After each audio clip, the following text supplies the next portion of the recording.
Syederalun kasus gangguan ginjal pada anak merebak di Indonesia. Gangguan ginjal tersebut dituding dikarenakan obat sirup yang diduga mengandung zat berbahaya. Diketahui, BPOM telah menarik 5 produk yang mengandung cemaran etilen glikol atau EG yang melebihi ambang batas aman. Adapun 5 produk obat sirup yang ditarik oleh BPOM tersebut merupakan obat demam, obat batuk, dan flu. Sementara itu, 5 produk obat sirup yang ditarik BPOM tersebut merupakan hasil sampling dan pengujian terhadap 39 batch dari 26 sirup obat yang diduga mengandung cemaran etilen glikol atau EG dan dietilen glikol atau DAG. Mengutip dari laman resmi BPOM, berikut 5 obat sirup yang ditarik BPOM. Thermorex sirup obat demam. Produksi PT Konimex dengan nomor izin edar DPL 7813035337A1, kemasan dus botol plastik 60 ml.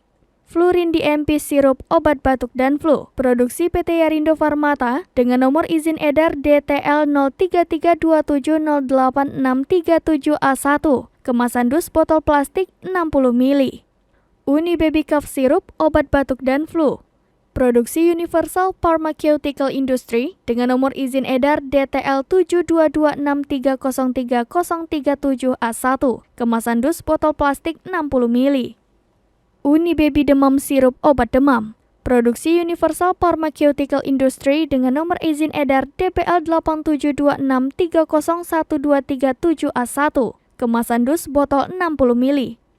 Uni Baby Demam Drops obat demam. Produksi Universal Pharmaceutical Industry dengan nomor izin edar DPL 1926303336A1, kemasan dus botol 15 ml. Akan tetapi, hasil uji cemaran EG tersebut belum dapat mendukung kesimpulan penggunaan sirup obat memiliki keterkaitan dengan gagal ginjal akut.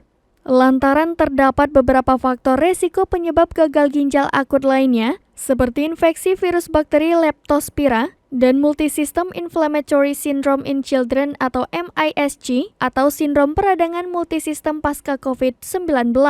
Sebagai informasi, pengujian yang dilaksanakan BPOM sesuai dengan Farmakope Indonesia dan Undang-Undang Nomor 36 Tahun 2009 tentang kesehatan sebagai standar baku nasional untuk jaminan mutu semua obat yang beredar.